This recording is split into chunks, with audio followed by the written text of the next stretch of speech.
होय, मी या राज्याचे उपमुख्यमंत्री सन्माननीय एकनाथ शिंदे यांच्या राजीनाम्याचा पुनरुच्चार करते। त्यांची माझी दुश्मनी नाही। एकनाथ शिंदेंनी माझा बांध कोरलेला नाही। त्यांनी माझ्या केळी नारळीच्या बागा तोडलेल्या नाहीत।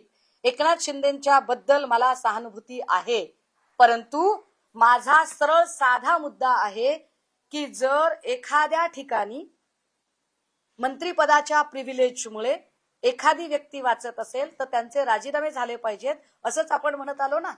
महाविकास आघाडीच्या लोकांनी हसत हसत राजीनामे दिले। विलासरावजींनी बॉम्बस्फोटानंतर दिला होता। आर पाटील साहेबांनी एका छोट्या स्टेटमेंट नंतर दिलेला होता।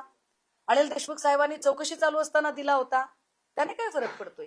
श्रीमती अंधारेंना सांगतो की आदरणीय शिंदे साहेबांचा आणि प्रकाश शिंदे साहेबांचा दुरान्वयानंही या प्रकरणाशी कसलाही संबंध नाही।